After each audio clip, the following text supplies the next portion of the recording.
Eu aprendi na faculdade de engenharia o conceito de resiliência.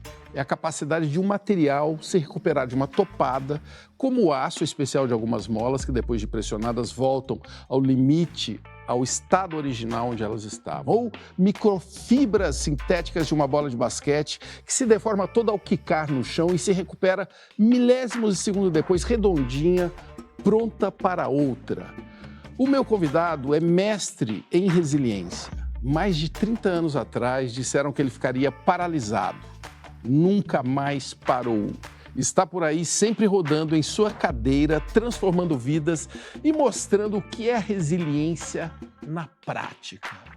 Rodrigo Hubner Mendes, seja bem-vindo ao Provoca. Etas, obrigado pelo convite.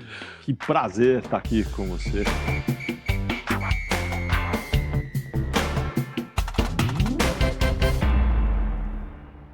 Como que você define, para quem não te conhece, quem é você e o que você faz? Eu era apaixonado por futebol durante toda a infância, jogava bola todas as tardes e com 13 anos eu levei uma pancada e me afastou por bastante tempo do esporte. Precisei passar por uma cirurgia para retirada de menisco que resolveu totalmente meu problema. Eu voltei a jogar bola sem nenhuma dor e aí acho que passei a me encantar com a medicina. Né? Nada me parecia mais nobre do que devolver bem-estar para as pessoas. Então, acabei enveredando, planejei meu futuro, né, para essa carreira. Pouco tempo depois, eu me tornei remador pelo Corinthians, quando estava já na fase, né, me preparando para o vestibular para a medicina. Passei por um assalto, onde eu levei um tiro. E isso gerou a imobilidade abaixo dos ombros, chamada de tetraplegia. Precisei abandonar, fazer uma pausa nos estudos. 18 anos. 18 anos.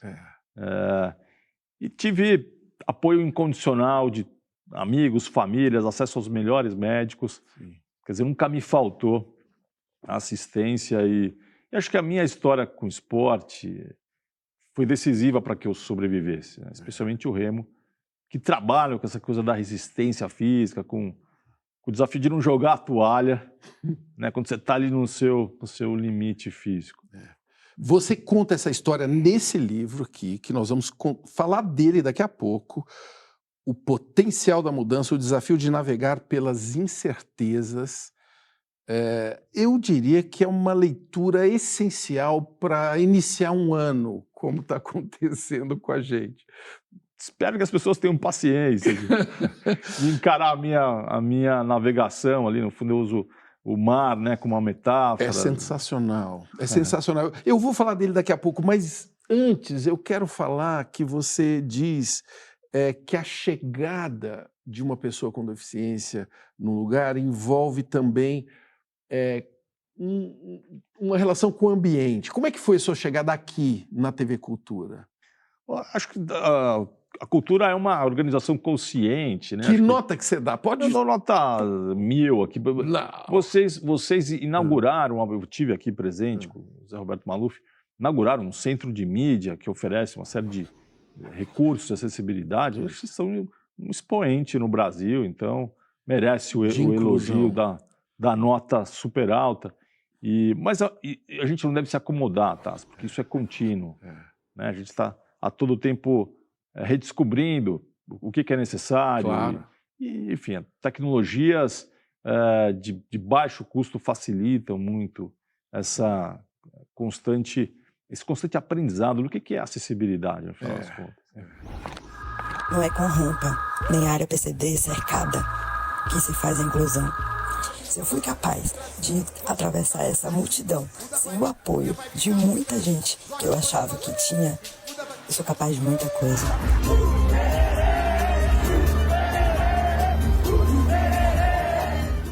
E eu imagino que às vezes a chegada com uma cadeira de rodas no ambiente é como uma nave num disco voador. Você às vezes se sente assim?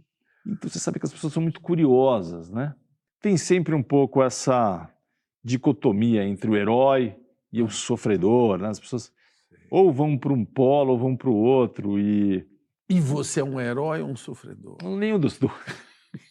Sou um mero remador, tentando aí aprender com o que a gente tem de... Essas duas Esses dois carimbos não ajudam por quê? Porque a gente, quando observa a produção da mídia, da imprensa, né, ainda se explora a ideia de um personagem que, com seu esforço pessoal, ele consegue superar os obstáculos impostos pela vida e chega nesse lugar do herói.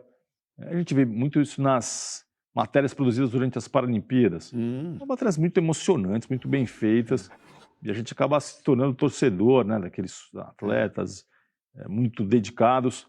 Mas olhando como transformação social, tem um limite aí, porque cria-se uma falsa ilusão de que o problema está resolvido. Quer dizer, finalmente demos um espaço para essa parcela da população e a vida segue, as pessoas não se veem como parte da mudança. Quer dizer, no dia seguinte, a pessoa vai lá, toca o seu trabalho. Não existe uma consciência de que a barreira está no ambiente. Qual é a principal barreira? Tem um conjunto de barreiras, né? Acho que as mais óbvias são espaciais, comunicacionais, barreiras de equipamentos, etc. Mas eu diria que a mais dura é a da atitude. É a atitude, a mentalidade, o jeito de olhar. A tendência a subestimar, né? Especialmente quando é um ambiente profissional, um ambiente que exige desempenho, enfim. A tendência é a pessoa subestimar. Na educação isso também acontece. Quando a criança com deficiência chega na sala de aula, a tendência é o professor falar, nossa, o que eu vou fazer? Né? Dificilmente essa criança vai atingir aquilo que a gente almeja como autonomia. Então, está nas várias facetas da vida em sociedade. Lado frente, lado trás, lado frente, lado trás. Esse é o passinho dos gritos, você na tua mente. Tem uma palavra que parece que você gosta mais do que resiliência, que é plasticidade. Por quê? Que é a capacidade do material se moldar, se transformar e se desprender do original. Se adaptar a novos horizontes. Exato. Alguma condição de estabilidade eu acho que é fundamental para que a gente explore um pouco do acervo de conhecimento que a gente vai adquirindo. Não precisa toda hora ficar reaprendendo. Mas o novo, ele pressupõe essa adaptação. Né? E a gente ainda é muito resistente a essa impermanência dos mares. Por que, Rodrigo? Me diga. Por que a gente é tão resistente à mudança? Eu acho que é um medo do que pode vir pela frente quando a gente sai de perto do controle.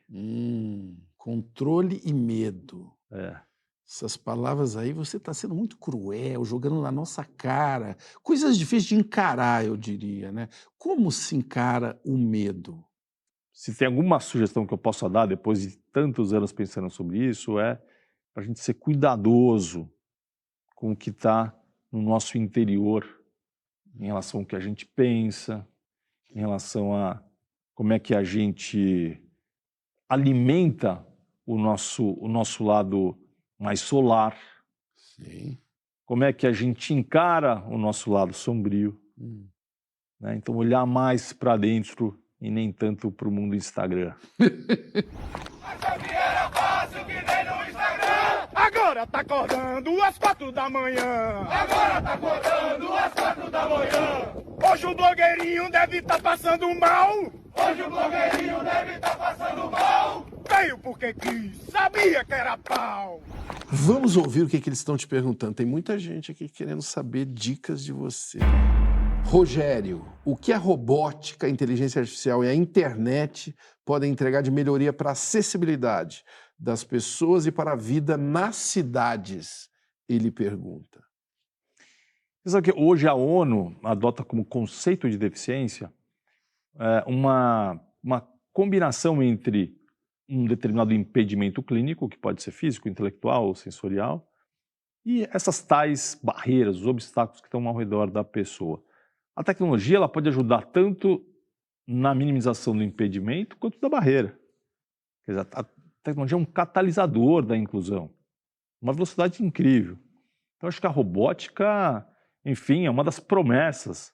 Você deve ter visto, eu mesmo experimentei um equipamento que me deu a experiência irresponsável de pilotar um carro só com um headset na cabeça. Sei. Com os impulsos elétricos do cérebro. Como que foi essa sensação? Então, só para não parecer, né, ficção científica, esse headset tinha 14 eletrodos e ele monitora o cérebro, como se fosse um mini eletroencefalograma. Então, determinados pensamentos, eles têm atividades elétricas que se repetem. E se você observa, né, um determinado pensamento que tem essa estabilidade, você pode condicionar. Toda vez que eu pensar nisso, o meu cérebro vai emitir um determinado impulso e conforme, né, o equipamento identificar esse impulso, você vai falar, quando houver esse impulso, você ou dá play no vira à direita, vira à esquerda, ou freia. vira à direita, ou faz o... Enfim, seja qual for a Você ficou com medo na hora do carro? Muito medo. Muito. E, pavor. E como foi? Eu não tinha mais como voltar atrás. Sério, gente. Caramba!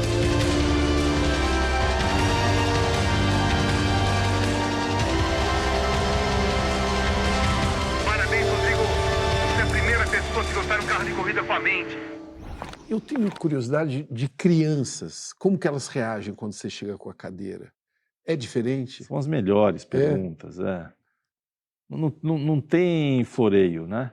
Elas vão na veia, já perguntam logo. Por exemplo? Como é que você namora? Como é que você toma banho?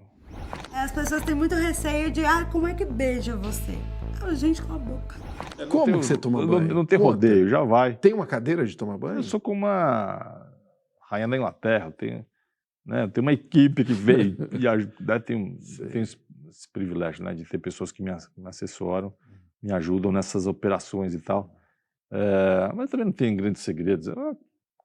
Enfim, a cada hotel que eu vou, eu pego lá uma cadeira da piscina, né, qualquer coisa que coloque embaixo do chuveiro e tá valendo. De novo, a plasticidade.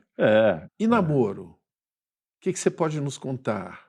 Sempre tive o sonho de encontrar, né, a parceira que para quem vale todo tipo de esforço. Então, eu sempre estive atrás desse sonho e estou casado, acho que, né, posso dizer que o meu sonho está realizado. Sim, você está casado há um tempo, né? A gente, enfim, a gente está junto há 2 anos e pouco e enfim, então já se configura como... Já é uma união estável, uma assim relação que chama agora, isso? Relação dos sonhos. Love is in the air, everywhere I look around. Love is in the air. No seu livro, eu aprendi um conceito de deficiência em 2 dimensões, na pessoa e no ambiente, é isso? Justamente, que é quando as barreiras prevalecem e a acessibilidade deixa de existir. Aí você pode interpretar que existe uma insuficiência, uma deficiência no ambiente. E aí vem uma ideia de desenho universal, que você deve ter visto, né, que surgiu na arquitetura na década de 70 nos Estados Unidos, arquitetos da região de Chicago, super premiados, e ficavam incomodados com as imposições da nova legislação que buscava, né, inclusão nos Estados Unidos, acessibilidade, e que acabavam fazendo puxadinhos, interferências nos seus projetos premiados para garantir acessibilidade. Até que a gente vai falando, vamos parar com isso, vamos já desde o início. Vamos fazer um projeto vamos já legal. Na página 1, né, lá no Blueprint, vamos já pensar como permitir que o maior número de pessoas, a maior quantidade de perfis, possam usufruir desse equipamento, desse espaço. Claro. E aí vem essa ideia de desenho universal, que depois migrou para a educação. Sim.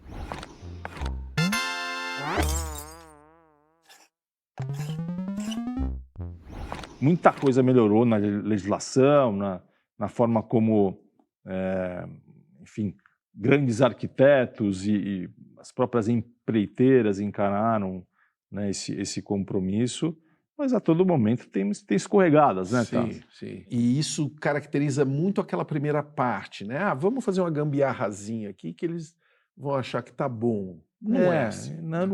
E acaba sendo visualmente né, desequilibrado, enfim. Mas tem coisas boas acontecendo, os espaços culturais. Espaços culturais, é raro hoje você não... Isso eu acho que virou meio como padrão. Né? Um cuidado, não só na questão física, né? Você tem no cinema, pouca gente sabe disso, você tem um recurso que você coloca lá no seu celular, você baixa um aplicativo e você acessa a audiodescrição do filme, que é uma narração para quem não enxerga, a pessoa entender o que está acontecendo. Enfim, então acho que a gente avançou muito.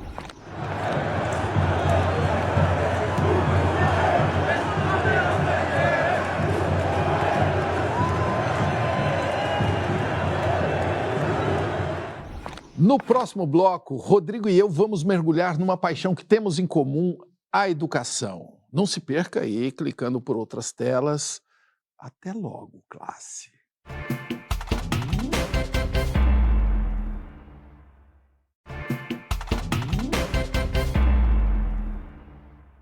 O escritor, inventor, arquiteto e gênio Buck Fuller popularizou o termo Trim Tab. É uma pecinha que vai na ponta do leme dos grandes navios que ajuda essas estruturas de milhares de toneladas de aço mudar de direção em alto mar. Ele dizia que cada um de nós pode ser um Trim Tab, essa tal pecinha que facilita as mudanças nos navios, na sociedade e na nossa mente. O Rodrigo Rubner Mendes dedicou os últimos 30 anos da vida dele à educação inclusiva. O Rodrigo, o que significa educação inclusiva? Educação inclusiva é uma concepção que parte da ideia de que cada criança, cada ser humano tem particularidades na forma de se relacionar com o conhecimento, na forma de absorver o conhecimento, de aprender. E para isso, dado que isso passa a ser uma premissa, o processo de ensino precisa diversificar estratégias de sala de aula, diversificar formatos dos materiais e diversificar a forma como você engaja o aluno com a realidade da vida. Independentemente dele ser uma pessoa com deficiência ou não? Independentemente. Cada um é diferente. Se ele não for incluído, todo mundo não vai junto. Aí é uma educação exclusiva, né? É para alguns. A gente ainda não tem essa consciência porque a gente já vivia numa escola que era para poucos, né? Mas quando você pensa na heterogeneidade da população, quantidade de pessoas que não conseguem, né, dar sequência a todos os níveis de ensino, isso fica escancarado.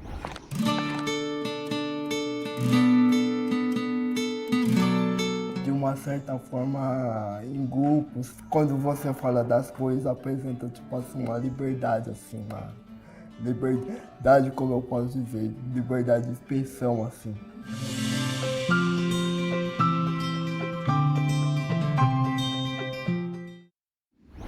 A questão da pessoa com deficiência, ela entra como abre alas da história, porque ela explicita. Né? A hora que a sala de aula recebe uma criança com impedimentos, né, mais complexos, sensoriais, intelectuais, não tem mais como a equipe jogar para debaixo do tapete, um negócio que já não estava funcionando. Aquilo vira um caos. Então, eu acho que esse segmento da população vem tendo um papel de gerar um desconforto construtivo. Necessário. Necessário. Né? Isso faz com que as equipes precisem parar e falar, gente, não vai funcionar. Então é uma educação que não é só para aquela pessoa que tem aquela dificuldade, mas para todo mundo, para a educação em geral. Para as diferenças humanas. Né? Uma educação que pensa as variedades, né? E não a fantasia de um aluno normal. Você falou, o aluno normal da curva da estatística, né? Ou um determinado da tipo. norma, né?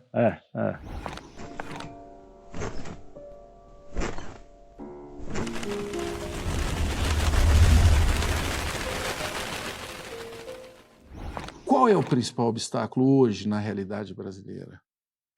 A gente pensa na escola, acho que começa pela gestão, né? pela visão do próprio diretor, do líder, da diretora, com relação ao que aquela escola tem que cumprir como papel social. Né? Qual é o projeto da escola? Então, ali você pode já ter uma barreira.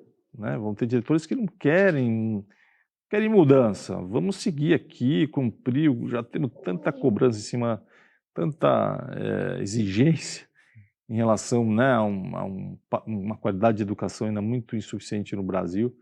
Então, acho que esse é o primeiro nível, a primeira camada.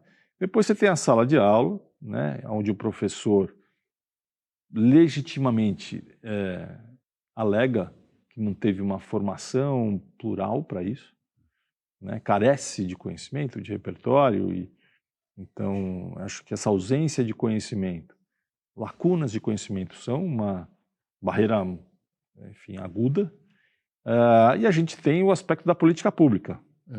Que é a mais ampla, assim. Pois é. Uma estratégia. Aí subindo na pirâmide, é da onde vem, né, qual que é a diretriz para a rede de ensino do município, do estado, o que o Ministério da Educação pensa. Né? Isso é que dá o tom do que vai acontecer na escola. Construir uma escola inclusiva não basta simplesmente matricular, né, crianças que estavam segregadas ou estavam escondidas, né, juntamente com as outras. Né? É evidente que esse negócio não é suficiente. Para que as coisas corram bem, a escola precisa se transformar. De que maneira? Isso envolve política pública, isso envolve investimento. Então, formação de professores. Né? Eles pedem, eles querem. Então, quais são novas tecnologias? Quais são novas didáticas? Novas formas de organizar, né, a rotina da sala de aula? Esse é o primeiro ponto. Segundo, eu acho que é tempo para o planejamento. Tá? Educação, inclusive, envolve planejamento. Sim. Quando as equipes têm esse espaço em que elas conjuntamente discutem cada caso e criam estratégias para a turma, né, de acordo com aquela constituição de perfis, muda completamente a perspectiva de aprendizagem. E é raro isso acontecer em escolas do nosso país. Por quê? Eu estou te perguntando, eu sou pai de 3 filhos, eu já participei de várias reuniões, e em escolas muito boas, assim, sou um privilegiado que possa escolher uma escola boa. Mesmo assim, às vezes eu percebo que tem professores que acham que a educação acontece na sala de aula apenas. O que eu, em 2024, acho que... É um anacronismo, né, Taz? E ainda acho que uma influência muito forte.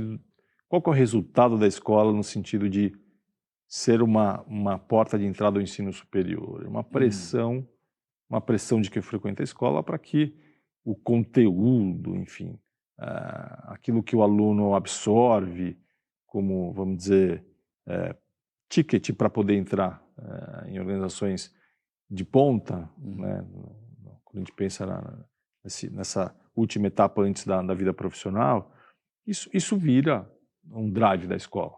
Que pode ser um desvio errado, é isso? É uma barreira para que a escola pare e abra mão, né, de certas rotinas antigas e, por exemplo, priorize tempo para os professores estarem juntos fora da sala de aula. Você está comendo a flor? Não exatamente. Na verdade, estou levando o néctar dessa flor para a colmeia. Então é assim que vocês fazem o mel?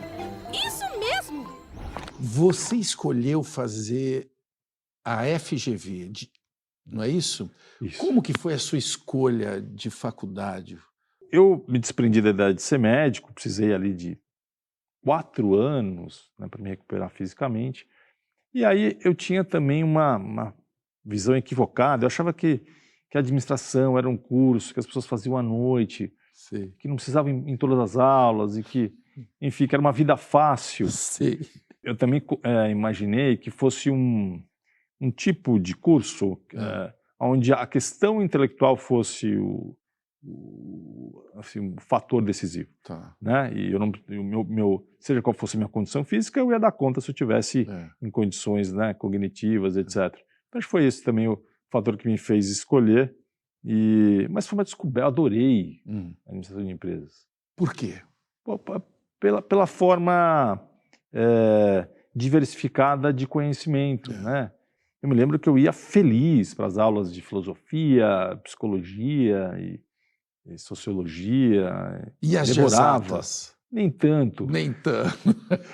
Apesar que teve um professor chamado Chico Aranha, um professor de estatística, né? Aquela matéria que ninguém quer ver nem de longe.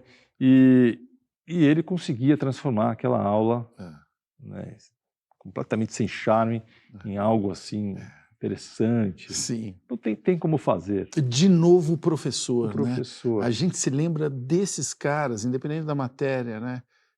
O que eles conseguem? É tocar a emoção, tocar a nossa memória, é o quê? No caso desse professor, ele conectava o tempo todo aquela matéria abstrata à vida cotidiana, né? Ele era muito esperto para fazer essas relações o tempo todo. Que é o que nos interessa, né?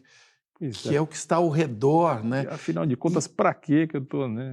Para que eu estou aqui, né? Que tem a ver com Paulo Freire, né? Pois é. Que é outro cara pouco entendido ainda. Nós estamos aqui, o Paulo Freire ainda é tratado como se fosse assim, um comunista. E, no fundo, ele fala disso, né? Desse aprendizado da vida cotidiana, do ao redor das pessoas que estão ao seu redor. E de um aprendizado que valoriza a diferença que está no grupo, enxergando essa pluralidade como um valor, e não como um dificultador para que a escola entregue lá o seu resultado para a sociedade.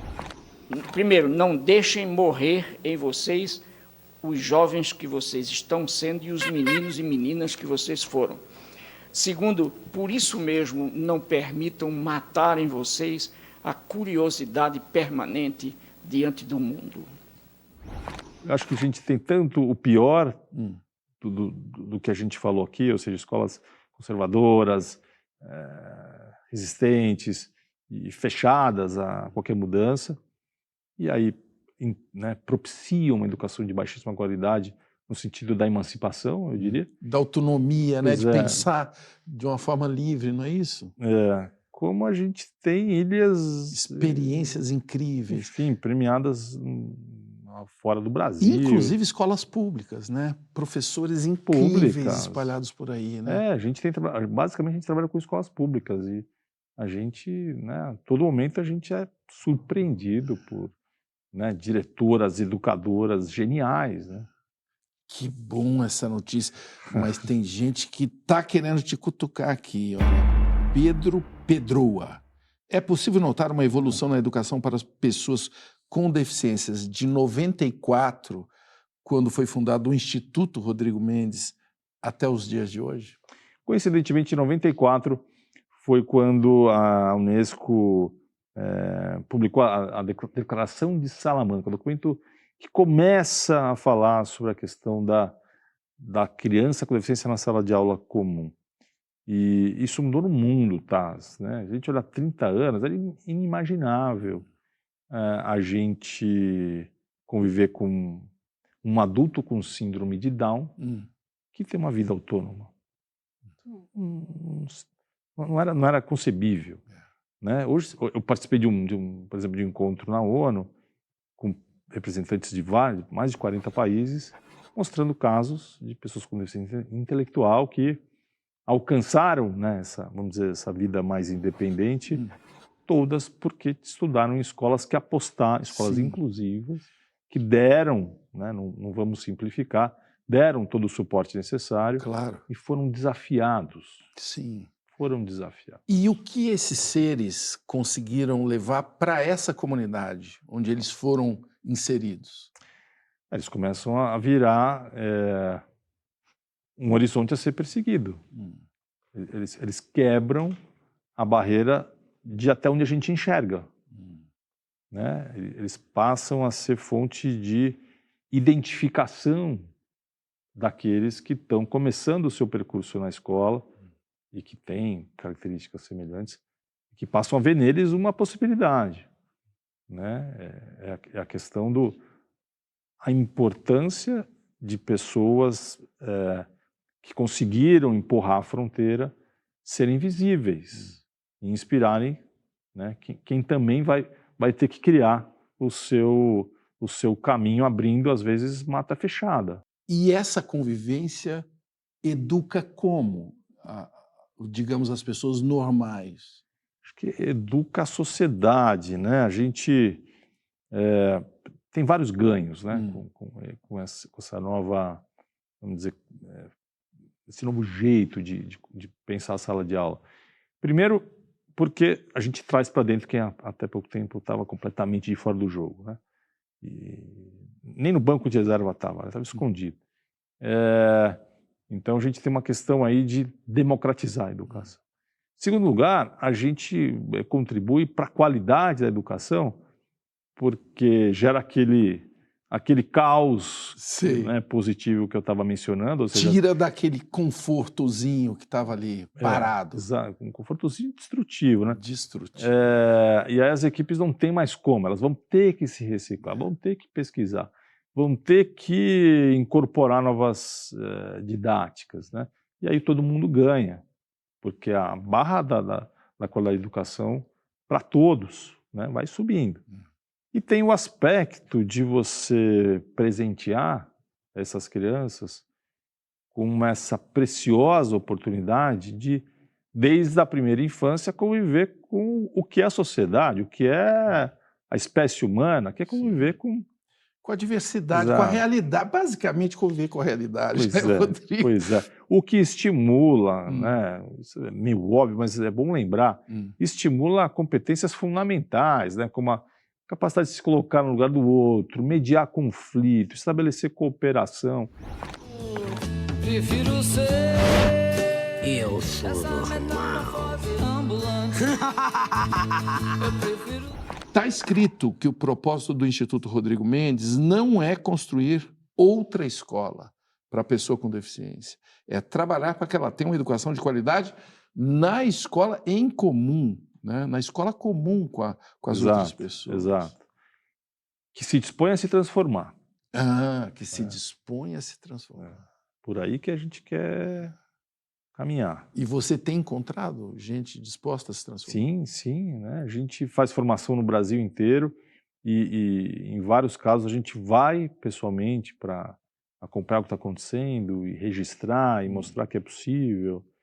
Então tem, eu diria centenas de exemplos. E já. São escolas privadas, públicas? A gente optou por focar no ensino público, que é onde está a massa, né? Mais de 80% hoje do que a gente tem como instituição de ensino enfim, de gestão pública. E como a gente quer empurrar o ponteiro, é aí que a gente dá energia. Mas isso precisa ser pensado em, seja qual for o perfil, né? A escola particular precisa estar se transformando. E de todas as idades? Todas as idades. Ensino superior, inclusive, né? Se também dormir no ponto, não vai ser barreira. Sim. Tá. Pá. C. T. Capacete. Nem, menino. Eu falei do Buck Fuller lá no início, que é um filósofo que eu amo do século XX. Essa história do Twin Tab, né? De entender quem que dentro de uma organização pode ajudar nessa mudança. Você tem alguma sugestão de como identificar Twin Tabs dentro de escolas, de instituições? Eu acho que os Twin Tabs estão nessas várias camadas, que tem os Twin Tabs na sala de aula, tem líderes, enfim, impressionantes, né? Tem uma diretora que eu conheci no Acre, em Rio Branco, chamada Irã Saraiva. Ela mudou a realidade da região, né? E por quê? Porque ela tinha essa mistura de uma noção da responsabilidade no papel de alguém à frente de uma escola, né? Ela tinha uma seriedade, né?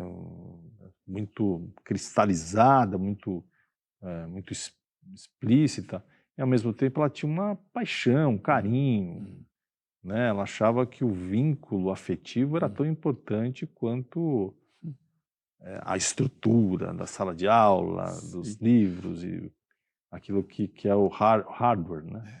Ela olhava mais para o software. Para o software. E a gente sabe que olham assim como o coitadinho. E aqui a diferença que eu vejo é em relação a todo mundo. Recebe com carinho ele. Ele chegou bem devagarinho e comeu o sábio. A gente sabe que não é todos ainda que estão preparados, mas estão buscando. E é isso que me incentiva. Isso talvez a gente possa chamar de uma formulazinha mágica, né? Com todo o cuidado para usar essa expressão, mas tem ali um catalisador mágico quando a gente sai do racional e toca na emoção, né? Naquilo que no final do dia é o que vai permitir a autonomia do pensamento. Que bom que você veio aqui hoje, hein, falar essas coisas. No próximo bloco, as aventuras, solavancos e descobertas da navegação do Hubner em essa sua nave pelo mundo. Vamos ver como é que ele navega pelo mundo. Até loguinho.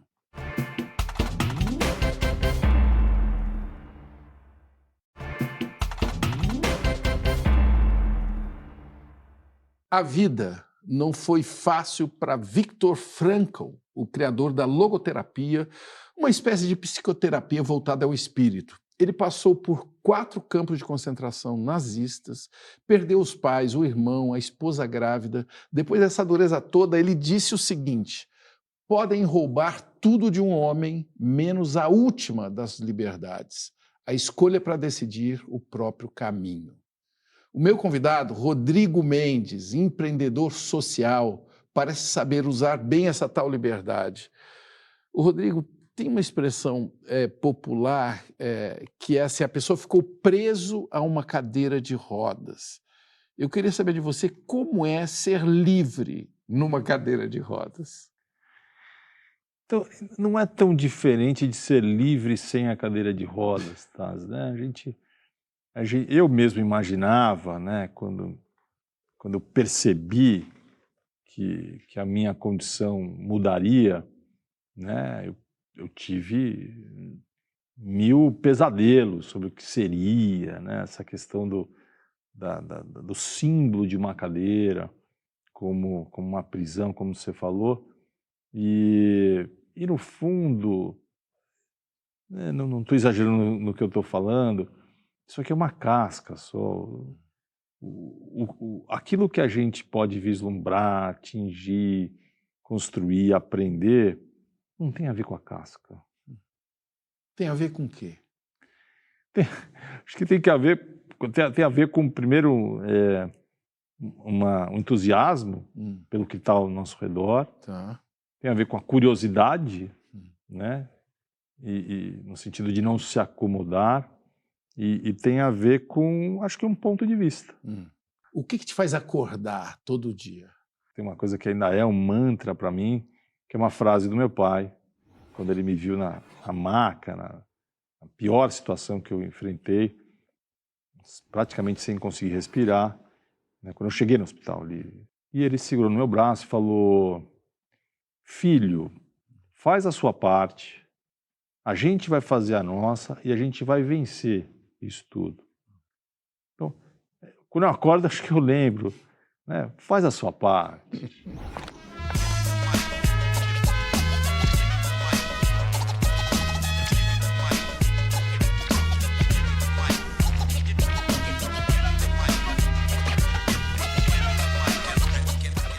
Nós estamos falando aí de 1990, né? Você tinha 18 anos, com muitos planos, e aí aconteceu um tiro, né? Foi isso? Foi um tiro na frente da minha casa. Eu estava com meu irmão, Conrado. Eu estava indo levar ele numa competição e vieram 2 assaltantes do nada, assim. Apareceram e um deles já disparou sem falar do que se tratava. e a bala atravessou o pescoço. Então foi ali que a ruptura começou. Sei. Quanto tempo leva para o cérebro registrar que o corpo levou um tiro? Você tem essa memória, assim, de... Tem alguns níveis dessa, vamos dizer, tomada de consciência. Num primeiro nível, a hora que eles foram me carregar do chão, e eu vi que eu não estava conseguindo me movimentar, e eu vi que tinha sangue no ombro, eu já, na hora, né, aulas de biologia no ensino médio, já imaginei. Deve ter pegado a coluna. Então, já imediata essa minha constatação. Agora, absorver isso, né, e entender que não era algo, né, que seria resolvido com algumas sessões de exercício, isso levou anos. Tá? Anos? Anos. E tecnicamente, essa condição, você é um tetraplégico. Qual o significado disso, dessa palavra?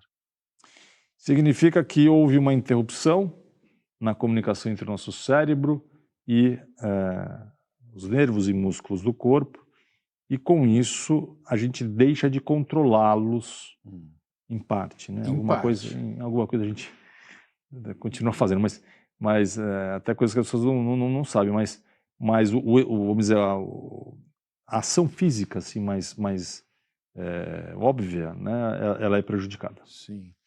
E o que essa experiência te ensinou sobre o tempo? Ele precisa respeitar o tempo. A maturação precisa ser respeitada. E cada um vai ter o seu timing, né? E no meu caso, é interessante que eu devo ter levado... Acho que a marcação que eu tenho é de 3 anos. Para eu virar a página e falar, tá tudo bem, vamos lá. Até 3 anos você estava Até 3 anos querendo eu vivia em função de exercício. Sei. E com uma expectativa de um modelo... De voltar, enfim, a fazer o que eu fazia. Tá. Né? A tal da resiliência. Retomar a condição original. E qual foi a chave que você falou, não, eu vou abrir uma outra página? Eu acho que a chave foi o período que eu fiquei em Cuba. Eu fiquei num centro de habilitação voltado a estrangeiros, em Havana, super avançado no sentido de técnicas e a forma como eles atendiam a gente. E ali era mais do que 8 horas. Assim, eu acordava às 7 da manhã, já ia para o ginásio e ia dormir, sei lá, 10 horas. Durante 3 meses fazendo isso, eu sonhava que eu estava fazendo repetições. Depois passou esse período, eu falei, deu. Fiz o que estava ao meu alcance. Vamos dançar outra música. Tá. Tempo rei, ó tempo rei, ó tempo rei. Transformai as velhas formas do viver. Você traz uma coisa no seu livro que é o controle, que é essa ilusão do controle, não é isso? Por mais que isso seja algo, né, mais do que presente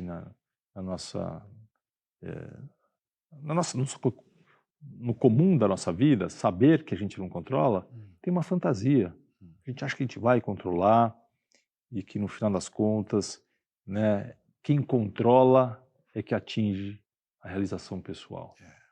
Acho que essa é a mais perversa das ilusões. Quem controla atinge a realização pessoal. E aí, quando a gente perde o controle, a gente cai no abismo.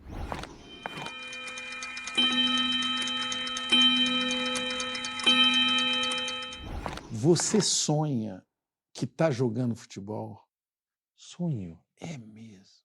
Sonho. Eu comentei outro dia lá em casa, e eu sonho que muitas vezes que é um jogo decisivo, e o técnico olha e me coloca em campo, e eu falo, mas eu não estou fora de forma, mas eu vou lá e tento fazer alguma coisa.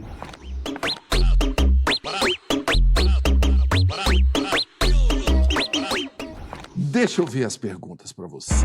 Erasmo Santos, embora pareça pergunta clichê, Eu gostaria que o Rodrigo comentasse como ele vê o avanço das pesquisas que poderiam restabelecer os movimentos de pessoas como ele, envolvendo células-tronco, e o papel do Brasil nessas pesquisas. O que eu sei, né, é que deixou-se de dar tanta atenção à questão das células-tronco, né, passou-se a se falar mais sobre a questão, né, dos dispositivos eletrônicos digitais. Sim. Que transmitiriam sinais ou para uma estrutura como um exoesqueleto, que faria a função da mobilidade, ou para a própria musculatura do corpo. Sim. Mas vejo que é muito incipiente. E eu lembro que numa época foi tão moda que quando você tinha filhos, perguntavam, né? Você quer tirar a célula-tronco? Aí você ficava culpado, se eu não tirar, aí tem que congelar, não é uma coisa assim? É verdade, é verdade.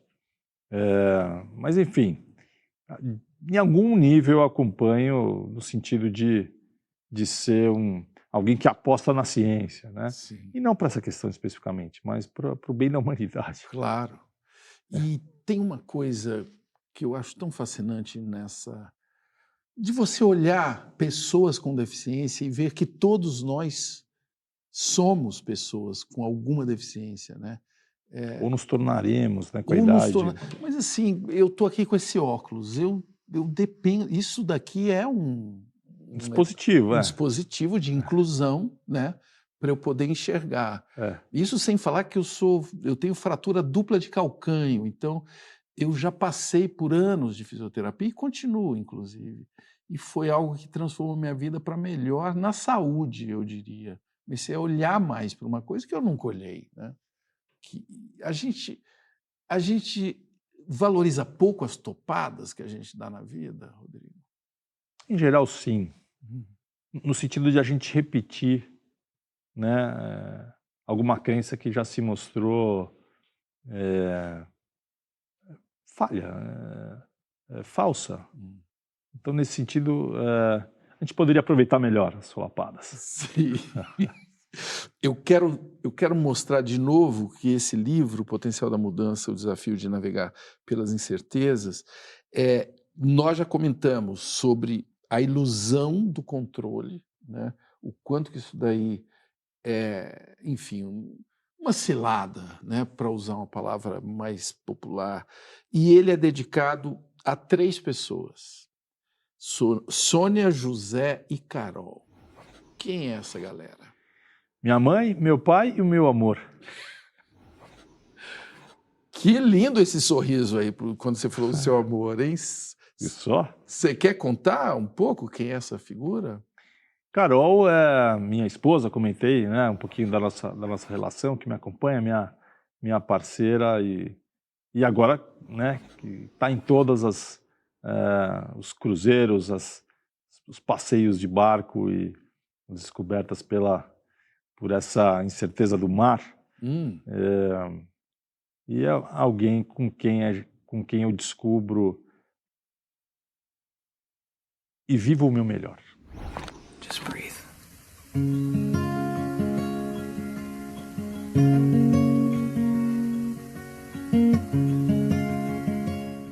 Quando você fala do mar, tem algumas atividades que para você são mais prazerosas, de estar, lugares que você se sente mais pleno? Eu sou magnetizado, desde criança, eu sou magnetizado pelo horizonte, pela linha do mar. Olhar o mar, aquilo dá uma dimensão planetária, né? De que a gente não está só no bairro e tem uma coisa maior. Don't let it phase you. Go hit the bar up, go and get his car up. Tell him that is karma. Você diz que os seus pais te ensinaram a persistir com leveza. Explique isso. Essas referências que eu adquiri na infância seguem reverberando, acho que ao meu redor.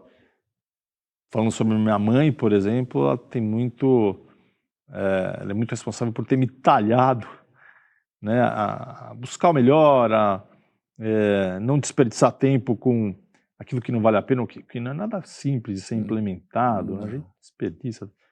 Mas eu lembro da voz dela falando. E do meu pai, eu herdei, acho que por um lado, o jeito dele priorizar a gentileza, mesmo quando ele não tinha tempo, ele fazia questão de ouvir as pessoas. Eu acho que o mais importante é uma mensagem que várias vezes ele transmitiu, dizendo: filho, não seja metido. Quem canta de galo, um dia cai do cavalo. Que sabedoria boa é essa, hein? Você nunca se queixa? Me queixo.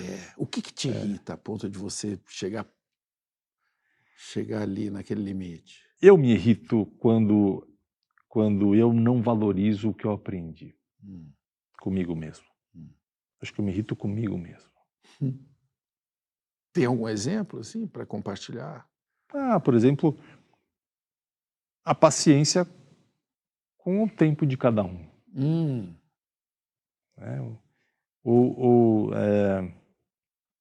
A necessidade da gente absorver, refletir antes de tomar uma atitude. Aprendizado já antigo. E às vezes eu me traio. Difícil mesmo, né? Essa tarefa. E o que acontece quando você se trai? Eu me irrito comigo mesmo. Por R$1 milhão, você me empurraria nessa escada? Eu tava brincando. Você fala muito de continuidades e rupturas. Em que fase que você está agora? É dinâmico, né? A gente se movimenta o tempo todo.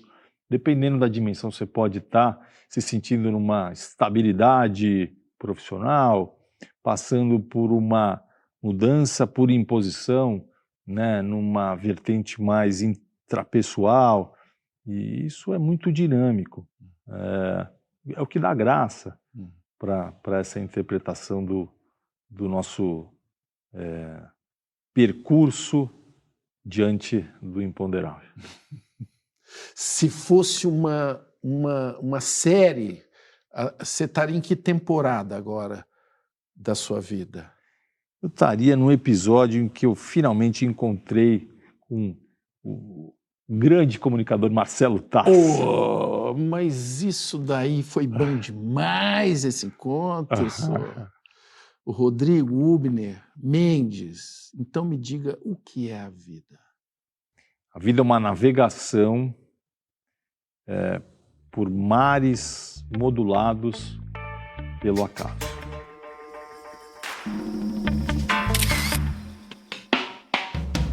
Pessoal que te encontrar por aí pode fazer pergunta, pode chegar e mandar direto, papo reto.